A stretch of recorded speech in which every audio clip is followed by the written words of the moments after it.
Bonjour, bienvenue à notre émission du 1er juillet, fête du Canada, bonne fête! Wow. Bonjour Doc Mayou. José, il t'arrive à notre émission de parler pour toi. Ben j'espère, je parle souvent pour moi, je parle pas pour les Alors, autres. non, le 1er juillet, c'est la fête du Canada et je ne dis pas bonne fête à personne. Aujourd'hui, je me suis levé à 6h30 et je travaille activement depuis 6h30. Et ce n'est pas terminé. Ça va OK. aller jusqu'à 6h à soir. Donc, 11h30 de travail de prévu. Et il n'y aura pas d'arrêt pour dîner. Je vais être dans le transport. Alors, les histoires de bonne fête, là, tongs, on Non, passera. mais vous vouliez votre fête pour les Canadiens français. Moi, aujourd'hui, c'est ma fête, fête du Canada. OK, c'est correct. Garde. Si on réécoute ce que j'ai dit le 24 juin, j'ai mentionné que le 24 juin, c'était une date folklorique pour la nation canadienne-française. Le 1er juillet, d'aucune façon, ça ne fait partie d'une fête folklorique pour le Canada. Le Canada, mimant le 24 juin, la Saint-Jean-Baptiste, essaie de se doter d'une date folklorique. Bonne chance, Canadiens! C'est votre opinion, c'est bien correct. Et d'ailleurs, on va tomber dans le vif de notre sujet tout de suite parce qu'avec votre journée fort occupée, on ne fera pas de supplémentaire aujourd'hui. Fait on va aller tout de suite dans le vif de notre sujet. Et je ne sais pas si elle est là, je ne sais pas si elle voulait rester anonyme, je ne nommerai pas son nom, mais c'est une demande spéciale qu'on a eue aujourd'hui pour un sujet venant d'une de nos abonnés. Et elle, le sujet qu'elle veut que nous abordions aujourd'hui, on en a discuté en meeting d'ailleurs, c'est sur le thème de la culpabilité. Oui. Et elle, je vais aller retrouver son message. Non, je ne savais pas qu'on avait l'émission aujourd'hui. Je peux aller chercher son message, je le fais à l'instant. Et comme par hasard, mon iPad il est super lent. Mais bref, on va vous poser la question, est-ce que vous vivez de la culpabilité? Et j'ai préparé des questions sondage, puis on va essayer d'ailleurs de le faire par genre. Bon, là, elle dit, j'ai trouvé son message. La culpabilité me ronge de l'intérieur. Je me sens coupable de prendre des moments de congé, d'avoir du plaisir. Je me sens coupable de dépenser pour moi. Je me sens toujours coupable dans mes discussions avec les autres. Je crains toujours de ne pas être à la hauteur. Alors ça, c'est est-ce que vous vous reconnaissez là-dedans? Et si vous le voulez, Doc, on pourrait poser tout de suite la question aux gens qui sont connectés avec nous. D'ailleurs, je vous remercie parce qu'on vous avait demandé si vous vouliez une émission, malgré que c'était journée de fête, en tout cas fête ou de congé pour certains. Vous aviez dit en majorité que vous le désiriez, puis là, je vois que vous êtes en train de vous connecter. Donc, merci beaucoup d'être là. Alors, la question sondage, on va commencer par les femmes. OK? Question très simple, là. Puis là, c'est dans n'importe quelle sphère, OK? Est-ce que vous vivez de la culpabilité? Là, c'est aux dames qu'on va poser la question. Puis tantôt, on pourra essayer de le préciser un petit peu plus, si vous me permettez. Là, je me suis amusée tantôt à trouver des termes. Donc, on va voir s'il y a une différence au niveau des hommes et au niveau des femmes. Je pense que l'émission, on devait la faire, Doc Mayou. Ah oui? Et Pourquoi tu dis ça? je suis en train de voir les résultats, là. On aurait dû faire ça avant même, d'après moi. Ben voyons, Donc, toi. oui, oui. OK. Fait que voici le résultat. Je vais partager les résultats. 86 des femmes ressentent de la culpabilité.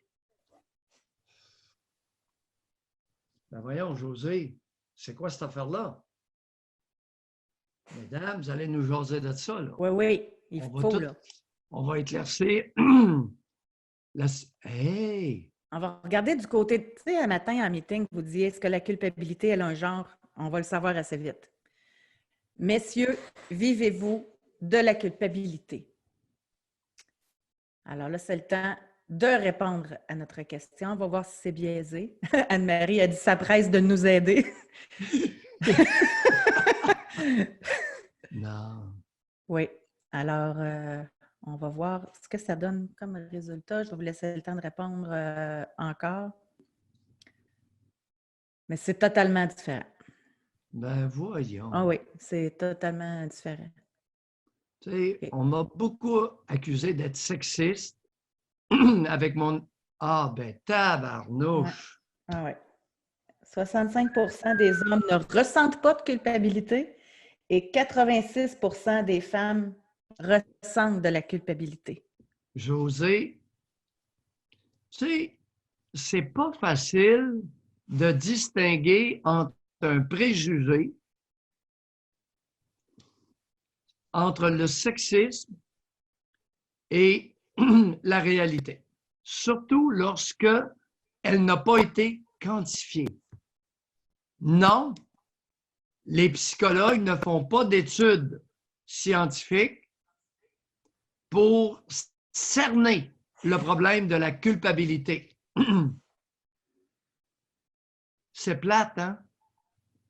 Parmi nos abonnés, 86 aïe aïe, c'est presque Ah tout le oui, monde. oui, oui. Alors que chez les hommes, c'est 35. La différence est colossale. Bon, J'ai essayé de trouver des thèmes, OK? Avant qu'on oui, poursuive. oui, Là, tranquille, on va y aller. je vais y aller là, par différents. Il y en manque sûrement, OK? Mais j'ai fait mon possible. Puis là, j'essaie de quoi? Parce que j'ai vu qu'il y avait choix multiples qu'on avait comme possibilité pour nos questions de sondage. Ça fait que donc, mesdames, de quoi vous sentez-vous coupable? D'infidélité concernant votre rôle parental, le fait de vous faire plaisir, ne pas être assez présente pour vos parents ou aucune culpabilité. Fait que vous avez l'opportunité de répondre à plus qu'un choix. Ça fait qu'on va voir qu'est-ce que ça va donner, là. Fait que j'ai hâte. C'est comme je vous dis, il en manque sûrement, là, mais j'essaie de réfléchir. Oui, tranquillement, oui. Infidélité. Rôle parental, c'est, exemple, vous sentez que vous n'avez pas fait la job, vous avez eu des Oui, oui. manques comme mère ou On a vous c'est faire bien dit. plaisir, là, ça vaut autant pour dépenser pour vous, vous choisir, Oui, ça oui. rentre là-dedans. C'est très bien choisi, José. C'est clair. Et après ça, on va demander, parce que j'ai l'impression, encore une fois, qu'il va y avoir une différence de genre. Ah, OK. ouais. Fait que donc, OK, on va donner les résultats. OK. Moi, il y a une affaire que je ne suis pas surprise, pas en tout. La majorité, 78 des Ah, femmes se calme. sentent coupables de se faire plaisir. OK, ça là. Ouais. José, le Québec haït les enfants et n'éduque pas les fillettes. Ça fait 30 ans que je le répète. Se pourrait-il que j'ai platement raison? Le Québec haït les enfants, contrairement à ce que Mitsu Gélina a prétendu en 2006, à Tout le monde en parle, où elle plaidait que le Québec aimait les enfants, et le Québec n'éduque pas. La nation canadienne-française n'éduque pas les fillettes. Moi, je vais mélanger mes deux thèmes de vie, là. Quand j'offre, là, dans mon académie du keto, j'offre un bootcamp de 8 semaines. Et mon thème, à chaque fois, là, ça vous sait quoi? Il est temps que vous choisissiez quand je parle aux femmes. Oh. Parce que vous faites passer tout le monde en premier, vos enfants en premier, vos parents en premier, votre conjoint en premier. Vous cuisinez pour faire plaisir à vos enfants, vous cuisinez pour faire plaisir à votre conjoint, vous cuisinez pour faire plaisir à la visite. Puis là, je me rends compte là, que j'étais dedans. 78 ont de la misère à se faire plaisir. Ils se sentent coupables. Ça n'a pas de maudit bon sens. Attends un peu. Avant d'aller plus loin, la même question aux hommes? Bien, certainement, certainement. Parce OK. que je l'ai. Attendez un petit peu, je vais aller chercher ça. Alors, messieurs, c'est le temps de répondre à la question. Bon, allez-y. Bien hâte de voir s'il y a... Ah, d'après moi, je suis qu'il y a une différence. Ben oui. Ouais. Mais je suis renversé ce matin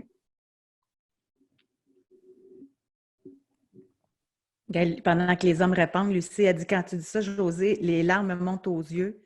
Non, je ne me suis jamais choisie. Je le sais. Hey, c'est épouvantable. Je le sais.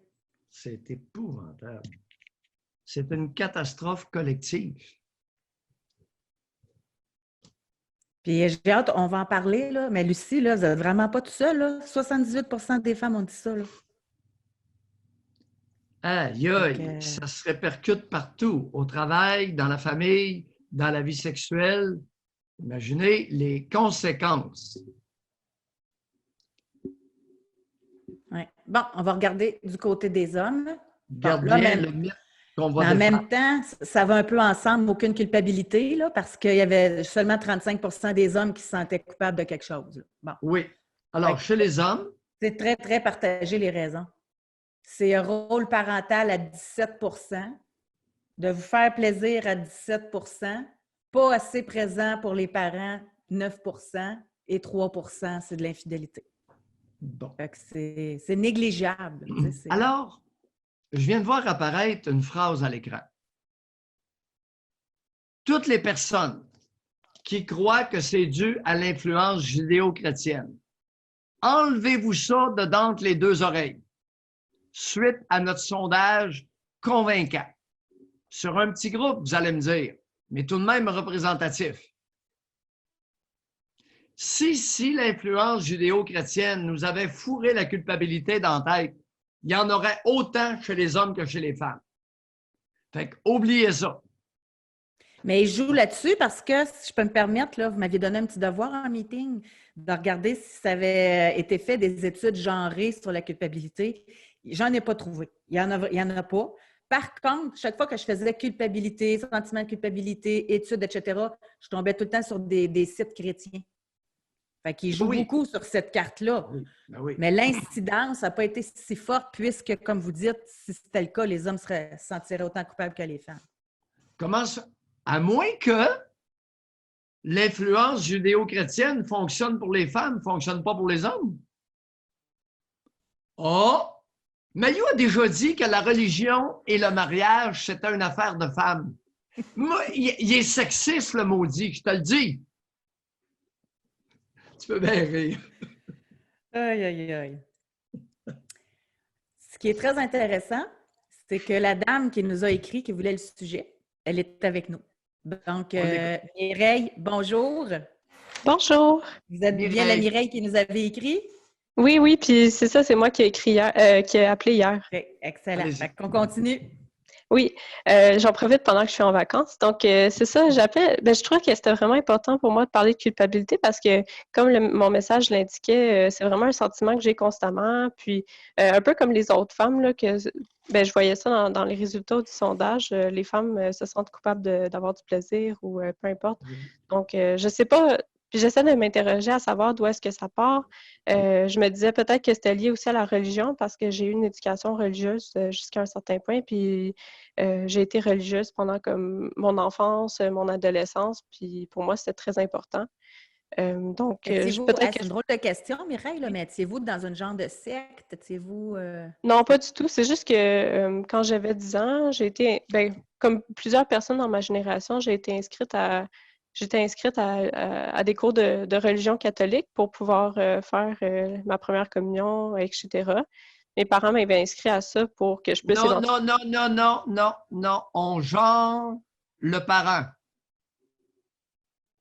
Mes parents m'avaient inscrit à ça, c'est non. Qui vous a inscrit au Gugus? Je ne peux pas donner une mauvaise réponse, fait que je ne pourrais pas vous dire exactement. Mireille. À connaître votre émission, j'aurais l'impression que ça serait ma mère, là, mais je ne pourrais pas vous dire. Qui menait chez vous? Ça dépend, mais je dirais que c'est ma mère au niveau des tâches ménagères et tout ça parce que... Qui menait? Qui était la figure dominante de vos deux parents? Qui menait l'autre? Probablement ma mère, mais en même temps, mon père était assez autoritaire.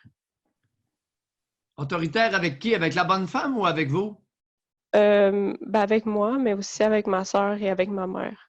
Mais je dirais peut-être surtout Ben, parce que vous en parlez souvent du fait que les fillettes craignent leur père. Ben, moi, je me retrouve dans cet exemple-là ou dans cette explication-là. Oui.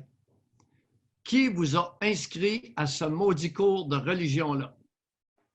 Mais je peux pas vous le Qui dire. avait avantage à vous écraser, à vous soumettre?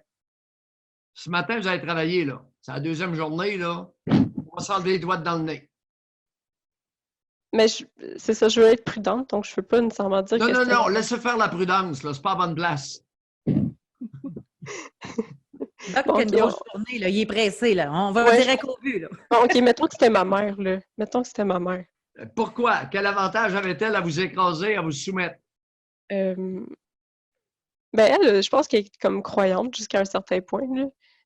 Mais elle m'a toujours, comme j'expliquais hier, elle m'a infantilisé longtemps, même qu'encore aujourd'hui, elle m'infantilise beaucoup. Donc, peut-être que dans ce sens-là, de me garder un peu dans l'ignorance, puis d'éviter de me permettre de développer mon esprit critique, puis mon On y raisonnement, arrive. ça faisait que Quel était son objectif à vous priver de votre évolution personnelle, de votre épanouissement, de votre esprit critique? Quel était son agenda? ben, peut-être de légitimer son rôle de mère. Dans le sens C'est-à-dire, qu'elle était mère au foyer, donc, puis même encore aujourd'hui, je veux dire, elle me non, traite comme un enfant. non, c'est de la bullshit, là, Mireille. Écoutez, vous avez 27 ans. On s'enlève les doigts dans le nez, là. Vous êtes brillante, vous êtes instruite. Quel était l'objectif poursuivi par la bonne femme? Ben, je sais pas, aidez-moi un peu. Non, non. À 27 ans, on va s'enlever les doigts dans le nez. Mireille, je vais même m'en rajouter. C'est Oui, vous qui êtes au doctorat en plus, là? oui, oui, c'est moi, mais Ah, bon, un allez, faites doctorat, un ça arrange effort. pas tout. Faites un effort. Allez-y.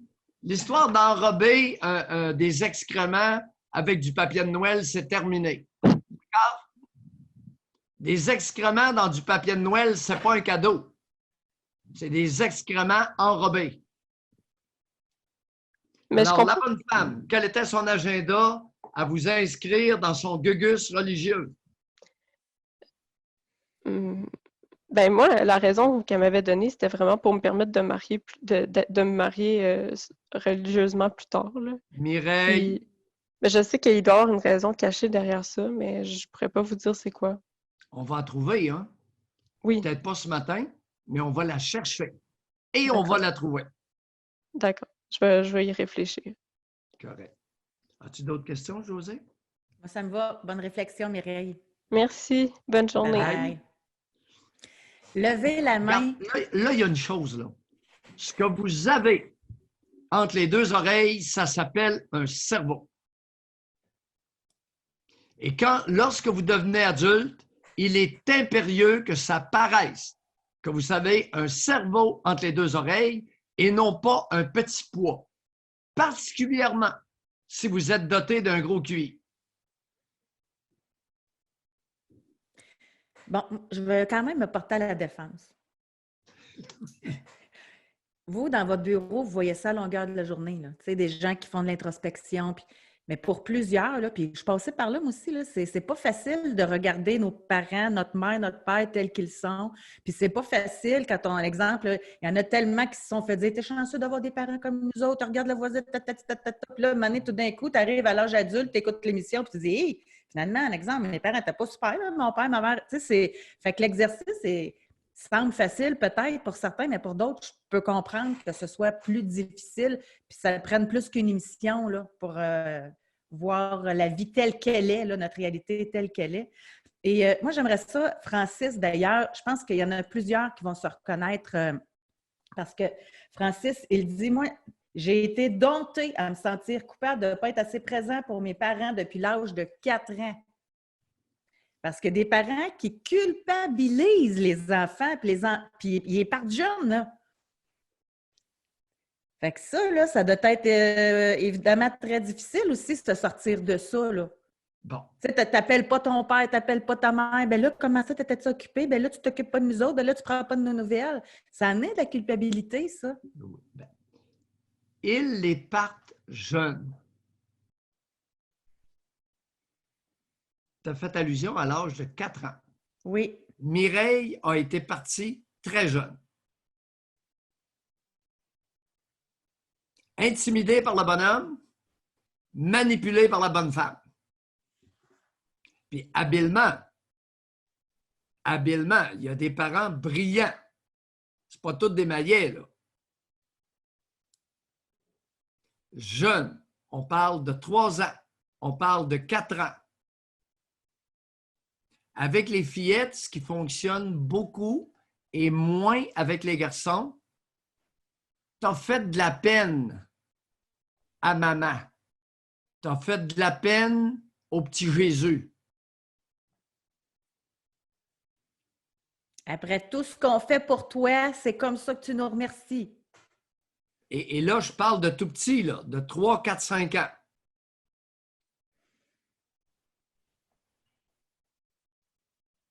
Il faut que ce soit parti jeune. Ils les partent jeunes.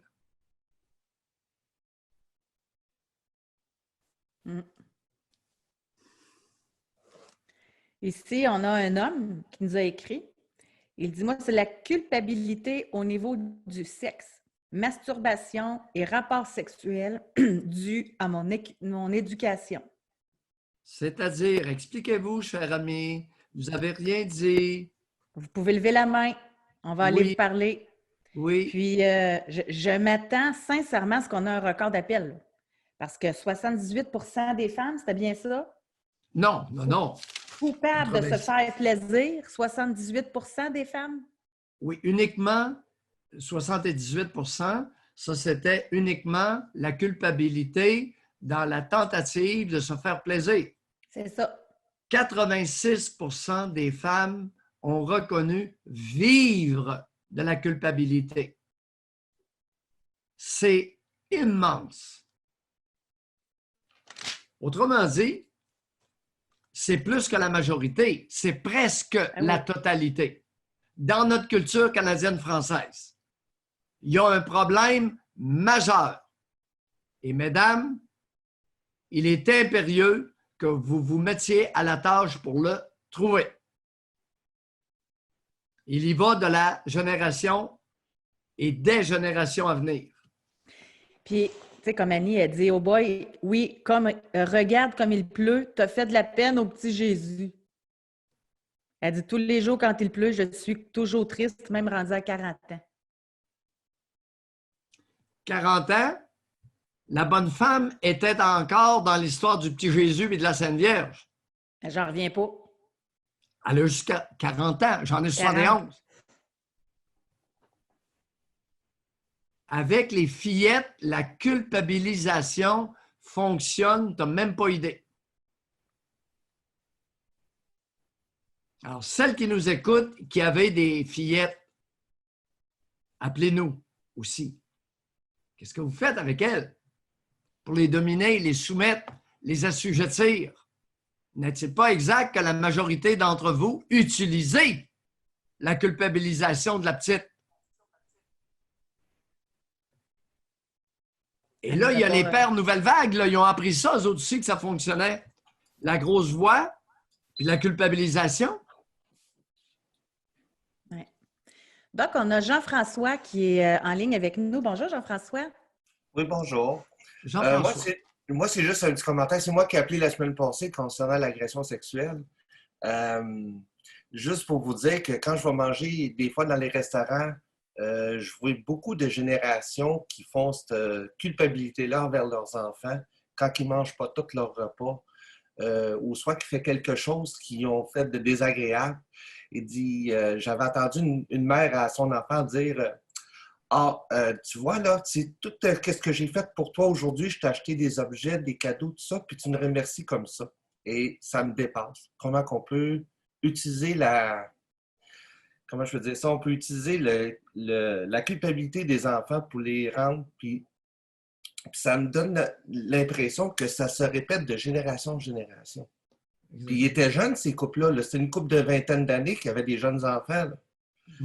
Je dirais peut-être 24-25 ans. Ils ont eu leurs enfants à 20 ans. Là. Puis utiliser encore cette méthode-là encore aujourd'hui, en 2020, je trouvais ça un peu effroyable. Là. Ça n'a pas d'allure. Ouais. Faites bien de le dire. C'est un c'est non pas une perception, mais un élément objectif dont vous avez été témoin. Ai-je bien compris? Oui. Merci. Merci, Jean-François. Parce que là, il y en a qui vont nous... Oh, c'est un problème de perception. Non, non. Jean-François a été témoin d'une scène où la mère tentait de culpabiliser le gamin. Est-ce que ça a fonctionné? On le verra dans 15 ans. On a Ricardo, il dit, ma mère me disait souvent, avec tout ce que je fais pour toi, je te nourris, je t'habille, etc. Il dit, Chris, c'est pas censé être ça, la job de mère. En quoi elle pouvait se sentir justifiée de me reprocher ça? Ben, il a raison, là.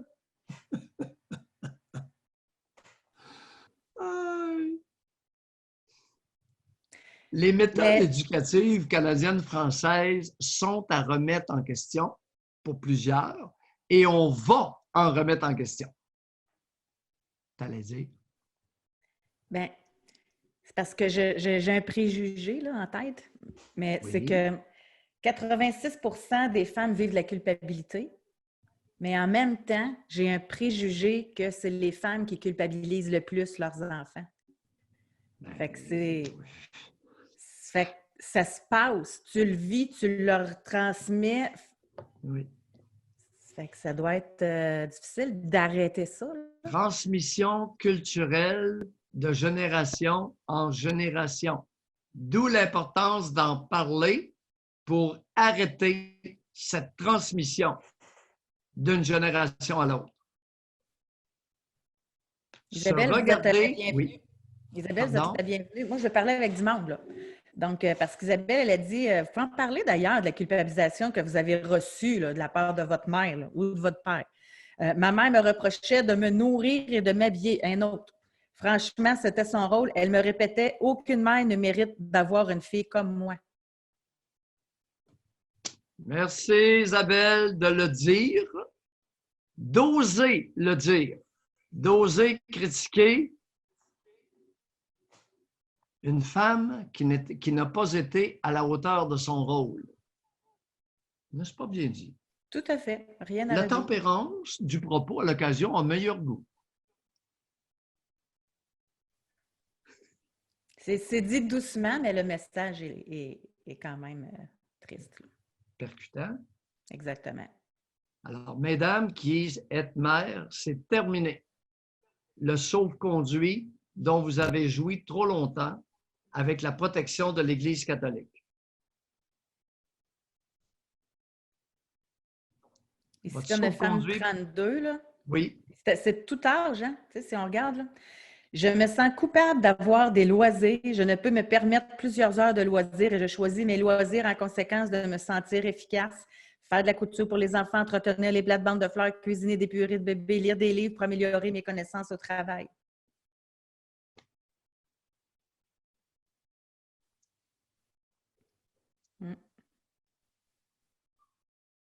Jeune, là, 32 ans. Oui.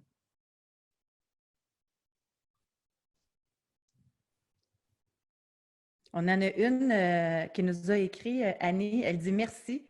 Je viens d'avoir un appel du beau-père qui voulait me faire sentir coupable parce que mon fils de 20 ans ne l'avait pas rappelé. Et vous m'avez aidé à me tenir debout et à lui dire que je n'appréciais pas. Il faut ajouter que durant des années, j'ai enduré ses commentaires désobligeants pour ne pas faire de vagues. Fini. » Fait que votre abonnement rapporte, Annie? Dans certains cas, le beau-père, la belle-mère ou qui que ce soit, un doigt d'honneur. Le doigt d'honneur, comme le blasphème, le sacre, peut avoir sa place. Juste avant qu'on aille parler avec des gens qui ont levé leurs mains, Sophie, elle dit, à vous écouter, je réalise que je l'ai fait aussi avec mes filles. J'ai utilisé cette façon d'agir quand les filles faisaient des crises lors d'activités familiales. Je leur disais, on a préparé ça pour vous et vous agissez comme ça. Je me sens vraiment mal ce matin. Merci. Culpabilité légitime. Vous avez mal agi. Alors, demandez-vous maintenant, je vais jouer au curé. Avant de vous absoudre, Sophie, vous allez vous demander où vous avez pris ça, par quel honneur vous avez agi comme ça. Ça va être votre punition, puis après, vous serez absous. On va commencer par Martine. Bonjour Martine, bienvenue dans l'émission. Oui, bonjour. Martine. Moi, je suis une personne qui se sent constamment coupable par rapport à tout. Oui. J'ai grandi dans une famille, j'étais enfant unique avec mes 2 parents. Ma mère est décédée quand j'avais 10 ans, puis mon père s'est remarié avec sa deuxième épouse quand j'ai eu à peu près 11 ans. Puis cette femme-là, en apparence, était comme très gentille avec moi, très maternelle, mais elle me faisait sentir coupable pour un oui, pour un non. Donc, exemple, quand elle est arrivée dans la maison ou avec mon père, puis elle a amené sa fille aussi, ben, elle était à la maison, puis elle nous faisait des desserts à tous les jours. Moi, j'étais comme obligée d'en manger, sinon elle boudait, elle me faisait sentir coupable. Je sais pas, des fois, je savais même pas ce que je faisais de mal, puis elle boudait. Donc là, j'ai appris à me poser des questions. OK, qu'est-ce que j'ai fait? Qu'est-ce que j'ai dit? Donc, j'ai appris tranquillement à me sentir de plus en plus coupable. Puis sa fille, à elle, qui était un petit peu plus vieille que moi, qui avait 12 ans, était habituée là-dedans. Donc, elle a participé. Donc, elle me disait, ben là, tu pourrais bien aider pour la vaisselle. Franchement, c'est pas juste à ma mère de faire ça. Go, ah ouais, remue-toi, puis c'est le temps, là. Donc, ça a été toujours cette culture-là. Puis aujourd'hui, ça atteint toutes mes relations. Puis ma demi-sœur aussi, elle, tellement qu'elle n'est pas fonctionnelle, là. Martine, vous pesez combien à l'heure actuelle? 133, Et vous mesurez combien? 5 et 4. Elle avait réussi à me faire prendre du poids, par exemple, pendant l'adolescence. J'étais tout petite, moi, j'étais vraiment, vraiment menue. Puis elle avait réussi à me faire gagner du poids. Donc, je m'étais retrouvée chez Weight Watchers à secondaire 5. À quel poids? Ben, à ce moment-là, j'avais peut-être 145 livres, mais tu sais, moi, j'ai une petite ossature, donc j'étais assez rondelette pour une secondaire 5, 145 livres, là. Combien pesait votre demi-sœur à la même période? Ben, elle était déjà obèse enfant. Quand elle est arrivée chez moi, elle était déjà obèse. Ah, calvaire. Elle avait réussi à l'engraisser vers 7 ans, là. Ouais. Puis là, vous étiez plus belle que sa fille, fait qu'elle s'est organisée pour vous faire prendre du poids. Absolument. Attendez. Est-ce qu'elle mangeait ces desserts qu'elle faisait à tous les jours? Elle-même, oui. Oui. Elle pesait combien? Ben, elle mesurait 4 pieds 10, puis elle pesait 140 livres. Donc, elle était obèse. 4 pieds 10, 140 livres. Non, Écoute, je dirais pas obèse, mais je dirais oh, écoutez, elle était grosse. Boulotte. Elle était boulotte solide. mon père Hey, la... voyons, Puis 4 mon pieds père 10, 140 livres, là, ça Oui, prenait plus de temps faire le tour qu'on aurait pu prendre pour passer par-dessus.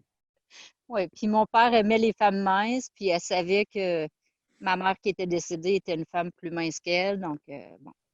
Puis elle me reprochait aussi de me regarder trop souvent dans le miroir. Elle disait, ah, tu vas faire le péché d'orgueil, enlève-toi des miroirs, puis... Oui. Le bonhomme, il l'a marié pourquoi, la bonne femme, 1 an après le décès de votre mère? il cherchait une mère pour moi. Mireille, Martine? Oui. Je vais répéter la même question. Quel âge avez-vous à l'heure actuelle? 46. Bon, je vous repose la même question. 1 an après le décès de votre mère, votre père épouse officiellement cette femme-là. Oui. D'après vous, pourquoi? Puis sortez-moi pas la niaiserie de tout à l'heure.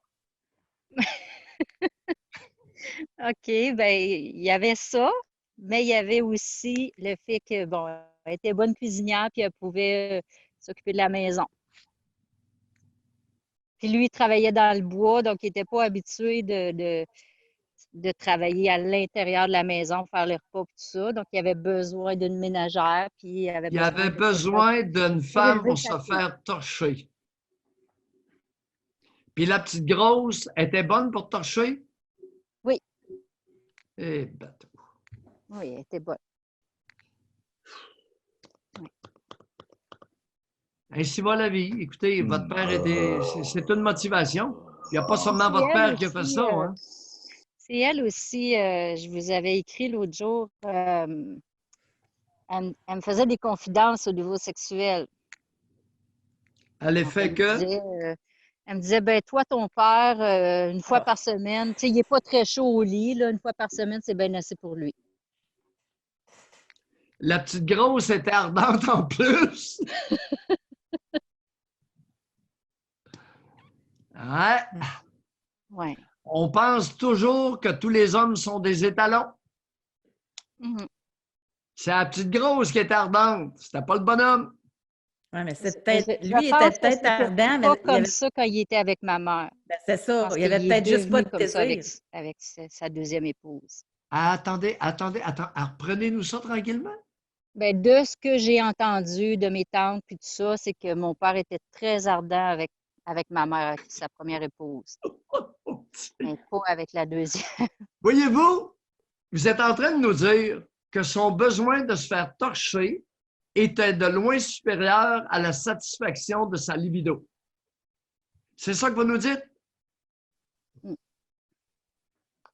Si je peux me permettre, ça ne veut pas dire qu'il n'y avait pas une maîtresse, là. Il y Oh avait non, peut-être des satisfactions ailleurs, là. Non, il était oh dans non. le bois. Il travaillait dans le bois. Je travaillais Il dans le venait bois, juste. sortait Ouais. pas, là, et... Non, non, OK. c'est sûr que non. Martine, merci beaucoup de nous avoir appelés. Merci. Tu sais, Merci. José, c'est ce que j'appelle une mornif en tant qu'homme. C'est un fait qu'il y a des hommes qui vont prioriser se faire torcher par une femme plutôt que d'être avec une femme qu'ils aiment, qu'ils apprécient, qu'ils désirent sexuellement. Ainsi va la vie. Alors, lorsque, mesdames, vous parlerez des hommes, rappelez-vous que ce n'est pas un groupe uniforme. Et là, comme Martine, on comprend d'où ça part. Fait que le fait d'être capable de le savoir, déjà là, c'est-tu un pas vers la déculpabilisation?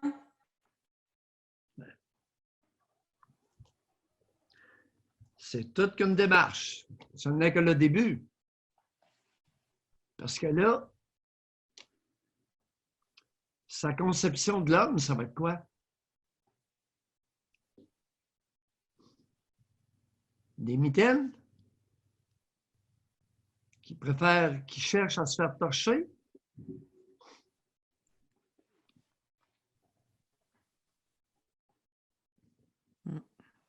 On va poursuivre. On va parler avec Montréal. Alors, Montréal, vous pouvez actionner votre micro. On va pouvoir se parler. Ouais. Je ne sais pas si c'est un homme ou une femme. Bonjour. Oui, bonjour.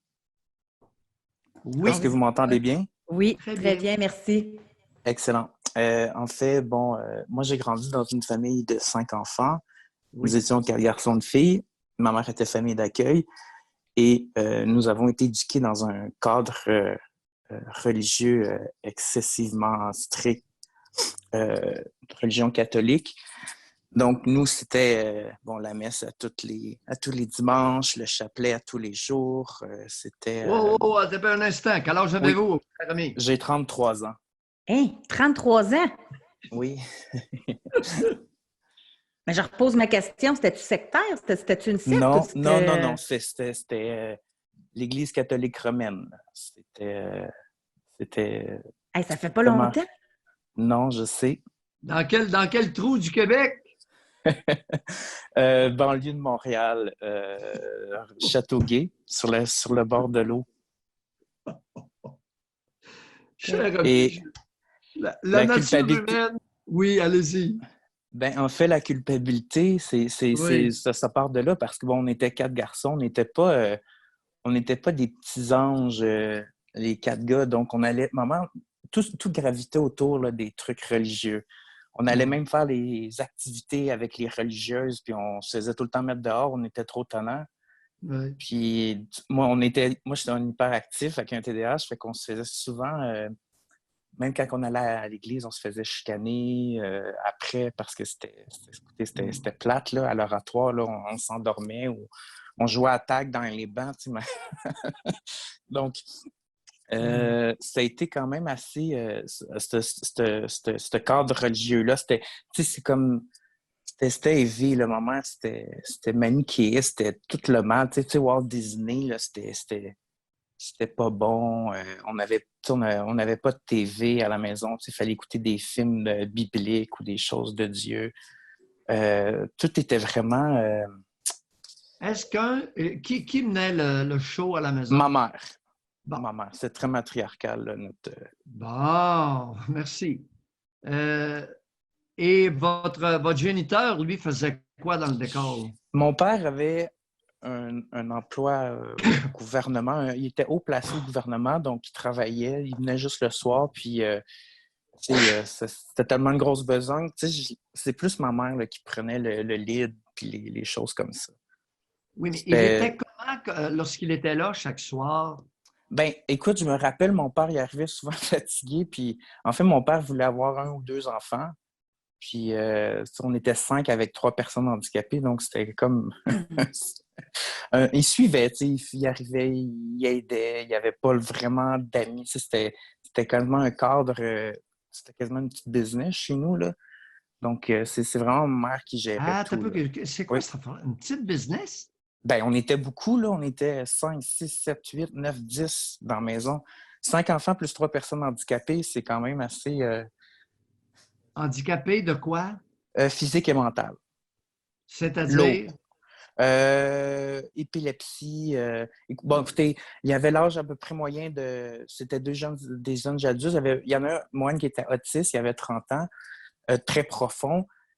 Puis les 2 autres étaient handicapés physique, mental, à peu près l'âge mental d'un enfant de 5-6 ans. OK. Oh, des retards mentaux. Mais... Oui, oh. oui. Il y en avait 3. Oui. Dont s'occupait votre génitrice. Oui. Et qu'est-ce qu'ils faisaient? Qu'est-ce que vos parents faisaient avec l'argent? Qu'est-ce que ma mère faisait? Vos parents. Oui, ben, parce on que avait la maison payée. Votre père était fonctionnaire. Oui. À bon salaire. Oui. Et votre mère avait une petite business, 3 handicapés. Puis plus son lot, plus c'est payant. Oui, il y a un per diem. Effectivement. Oui, ma tante, sa soeur, on en gardait 10, effectivement, oui. Donc c'était... Ben, qu'est-ce qu'on faisait? On vivait les repas, les choses, l'école. Qu'est-ce que vos parents faisaient de leur argent? Il y a de l'argent qui rentrait dans la maison, là. Alors, il y avait les allocations familiales, plus une pension avec per diem pour les 3 handicapés. Oui. Ça commence à faire un revenu, là. Oui, parce que les personnes handicapées, il n'y a pas d'impôt là-dessus, hein, c'est clair. C'est pas imposable. Quel était le train de vie? Qu'est-ce qu'ils ont fait de leur argent, vos 2 parents? On avait une grosse maison, on avait l'école. On faisait pas tant de voyages. On roulait. C'était pas tant... je dirais qu'on a eu une enfance normale, je dirais. Qu'est-ce qu'ils faisaient? Mes parents ne se donnaient pas de luxe. Hein. Ils vivaient sous Saint-François d'Assise, comme vœu de pauvreté. Ma mère, elle n'achetait pas de billets de loterie parce qu'il fallait se fier à la providence. C'est correct, on n'achète pas de billets de loterie. Non, mais il faisait pas de... L'auto, c'était pas une voiture de luxe. OK. Alors, la situation financière actuelle? Mon père a laissé ma mère il y a 4 ans. Oui. Et financièrement, comment ça s'est partagé, la business, l'argent? Moitié-moitié. Ma mère est repartie vivre en Gaspésie chez ma tante. Oui. Mais donc, c'est ça, c'est moitié-moitié, oui. Avez-vous idée de ce qu'ils ont ramassé comme argent ou quel est le montant qu'ils se sont partagés? Ma mère, c'est quelqu'un qui ramassait pas d'argent. Elle aidait les gens, elle aidait ses enfants. C'est pas quelqu'un qui avait cette mentalité-là. On en donnait à l'église. C'est pas grave, le patrimoine. Patrimoine partagé, ça a été combien d'argent pour chacun? Peut-être 300 000. Bon, OK. Un petit 300 000 chaque, c'est pas mauvais. C'est ça, je veux savoir. Oui, c'est ça. Mais tu sais, je veux dire, à 9, on mangeait bien chez nous. Ma mère faisait à manger. Tu sais, c'était... On avait des sports, des choses comme ça, mais c'était tout le temps des activités religieuses, là. Tout le temps, Oui, tout oui. le temps, tout le temps. Alors, Ça baignait juste là-dedans. Puis c'était beaucoup de culpabilité oui. À ce niveau-là.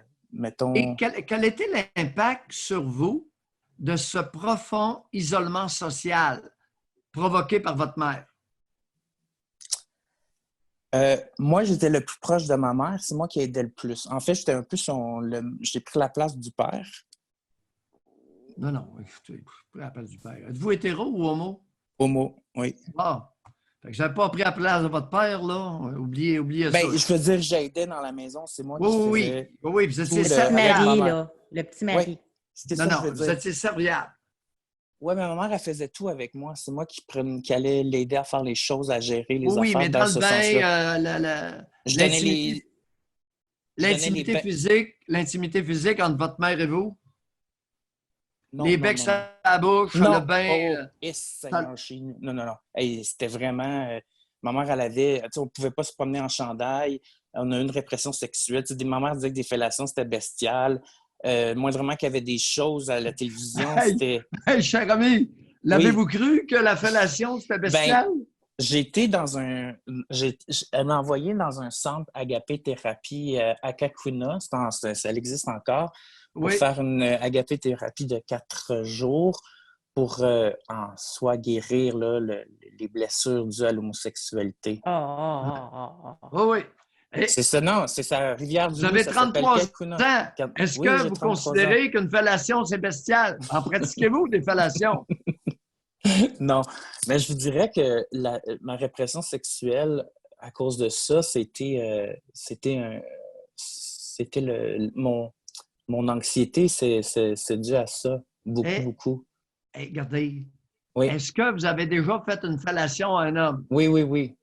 Bon, maudit, ça prend du temps avant d'avoir une réponse? Oui. Je me suis jamais fait poser cette question-là. Comment? Je me suis jamais fait poser cette question-là, c'est ça, sur le coup des fois. Avez-vous pratiqué la pénétration anale sur vous ou sur l'autre? Oui. Ah, merci. On va y arriver. Écoute, il est Mais moi, je homosexuel. vais juste revenir un petit peu, là. Je vais revenir en arrière, là. Votre mère qui est hyper religieuse, de la religion qui n'est pas très favorable à l'homosexualité, vous y apprenez que vous êtes gay, elle veut vous convertir, elle vous envoie dans un centre. Puis là, quand elle a su que ça ne marchait pas, il est arrivé quoi? As-tu coupé les liens? Non, pas du tout. Non. Non, mais elle dit que c'est une situation, mais que l'Église ne rejette pas, ne condamne pas non plus, mais il faut vivre dans l'abstinence. Il faut être abstinent. Est-ce qu'elle sait que vous êtes livré à des fellations sur des hommes et des pénétrations anales? Je n'ai jamais apporté le sujet sur la table. Est-ce qu'elle le sait? Moi, j'en ai jamais parlé. Probablement qu'elle a des doutes, là. Parce Avez-vous qu'elle me eu disait des tout le temps... conjoints? Oui, parce que quand on allait à l'église pour les baptêmes, des trucs comme ça, nous, vu qu'on vivait dans le péché, on ne pouvait pas aller communier. Parce qu'on était en état de péché mortel. Fait que la bonne femme, ça n'a pas marché sur vos fellations et vos activités anales. Oui. C'était très répressif, la sexualité à la maison. C'était... Définitivement, écoutez, parce avec que la répression comme ça, ouais. On n'est pas trop inquiet. Puis elle avait coupé les cheveux courts à ma soeur, puis je me demandais souvent, puis elle avait tellement peur, mais ma soeur à 16 ans est tombée enceinte. Fait que... Oh! Puis je pense que ma soeur me dit qu'elle avait couché avec son chum dans le lit de ma mère. Oh, une petite rebelle. Vous savez, c'est rare, mais là, j'ai pas envie de rire. J'ai un frère, Joseph, qui est allé moine La aussi. négligence maternelle et la répression sexuelle conduit à des activités sexuelles précoces chez les filles et des grossesses pendant l'adolescence. Oui, bien, vous l'avez, à 16 ans, c'était le cas. Elle a accouché à 16 ans ou engrossé à 16 ans? Engrossé à 16 ans. À 17 ans, elle a mis moi. Qu'est-il arrivé de l'enfant? Elle l'a gardé. Elle est allée à l'école Rosalie Jeté. À l'époque, c'était... mais ma soeur, elle a eu des gros problèmes de drogue par la suite. Aïe, aïe, aïe, aïe, Oui. aïe, aïe. Est-ce qu'elle a perdu la garde de l'enfant? Non, non. Il était à la garde partagée. Elle potait dans ce temps-là, là, mais non. Elle n'a jamais perdu la garde de l'enfant. Aïe, aïe, aïe, aïe. Puis vous, comment vous avez fait pour vous sortir de tout ça? Hey, ça n'a pas été facile, en fait. On est partis tous jeunes de la maison. Puis, moi, je travaillais beaucoup. J'étais bon à l'école. Donc, tu sais, j'ai une compagnie aujourd'hui. J'ai Oui. mon frère Joseph qui était après moi. Simon, lui, il était vraiment rebelle. Il était mis en famille d'accueil, jeune, vers 12-13 ans. Là, tu vois, il y a une compagnie, ça va bien, ses affaires. Joseph, lui, il est parti très jeune, à 18 ans, chez les Capucins. Oui, que je connais bien. Oui, tu connais très bien. Vous connaissez Dr. Maillot. En passant, dire que vous étiez un très bon élève. Puis, il est allé, c'est ça. Son nom de Capucin, c'était quoi? Je ne peux pas vous dire, mais il était au lac Bouchette, Joseph. Il a fait plusieurs congrégations, mais il vous connaissait très bien. Il vous a même enseigné, je pense. C'est vrai que j'étais un bon élève. Non, puis autant vous étiez aimé des élèves que des frères qui enseignaient. Oui, Mais ça veut dire qu'il est pas mal plus vieux que vous, là, votre frère? Non, il est 2 ans mon cadet. Il ne peut pas m'avoir enseigné. Oui, bien c'est ça, là, ça marche pas. Non, pas mon frère Joseph, mais les frères, où ce qui est allé, ses confrères à lui. Oui, il y en a qui étaient vieux. Puis maintenant, il y a une maison aussi dans l'est de la ville de Montréal. C'est les vieux Capucins aussi qui sont là. Oui. Donc, oui. Mais il était là 10 ans de temps, puis il est sorti. Il n'avait jamais fait... Ça s'appelle la chapelle de la Réparation. Oui, tout à fait. Dans l'est de Montréal. Oui, tout à fait. C'est les vieux. Vous n'avez pas de nom des pères avec qui il a échangé et qui me connaissaient? Je pourrais demander, puis je vous réécrirai demain là, les pères. Ouais. Alors, toujours est-il que la répression sexuelle, vous en êtes un témoin, ne fonctionne pas à tout coup. Lorsque la libido est forte, n'est-ce pas, cher ami? Mais ça vous a amené d'autres problèmes. Ça vous a amené de l'anxiété beaucoup. Beaucoup de culpabilité aussi. Pardon? Beaucoup de culpabilité. Wouf. À quelle fréquence vos activités sexuelles? Bien, avant, je dirais que j'avais, je ne sais pas si c'était l'anxiété, mais des fois, j'avais un besoin de masturber 4-5 fois par jour. Bon. Est-ce que ça soulageait un peu l'anxiété? Oui, mais après ça, je me sentais coupable, c'est ça, dans ce sens-là. C'était plus... Et vous avez eu combien de partenaires dans votre vie, à date? J'ai aucune... J'ai eu 3 chums, mais après ça, c'était plus des partenaires de sexe. Combien de partenaires au total environ? 10 ou 100? 100, mettons. Bon, la culpabilité n'est pas forte, mon ami. C'est la bonne nouvelle du jour. Parce que ça passe là-dedans automatiquement. Ça passe au niveau sexuel. Il y a l'émotion, puis l'histoire qui va avec l'émotion. OK. Au niveau de l'anxiété, là, faites-vous pas croire que vous avez un gros niveau d'anxiété. D'accord? OK. Puis faites-vous surtout pas croire que vous avez un gros niveau de culpabilité. Et continuez à vous signer avec beaucoup de plaisir. Bye! Amen. Bye. Bye. Il y a le fait, l'émotion et l'histoire que la personne se raconte. Parfois, ça ne va pas ensemble du tout. Mais poursuivons là-dessus, là, quelqu'un qui a un grand sentiment de culpabilité, qui a beaucoup d'anxiété, il ne peut pas avoir une vie sexuelle active. José, catastrophique. Catastrophique. Ça veut dire que 86 % de femmes qui disent vivre de la culpabilité, là, que c'est pas très, très beau côté sexuel non plus. José, 78 %. des femmes sondées t'ont répondu qu'elles avaient un problème à se faire plaisir. Et ça inclut la masturbation et les relations sexuelles agréables. Pas les désagréables, les agréables.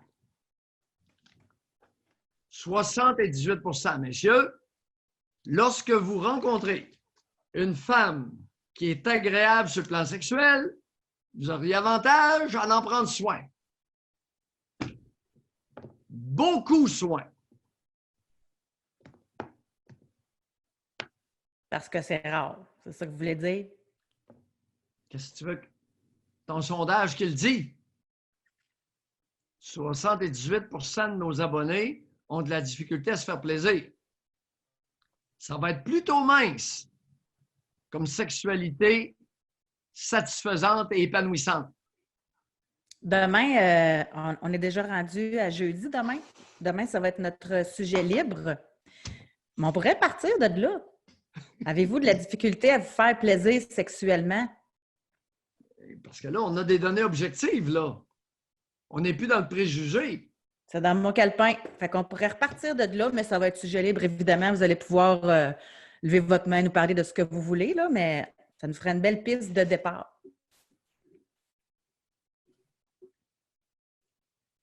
Mais c'est triste, hein? Moi, ce que je retiens de l'émission, c'est que les femmes, il y a du travail à faire. La beauté, c'est notre émission. On est capable d'en parler. Oui. Tu trouves pas ça extraordinaire? Oui. Libérer la parole. Oui.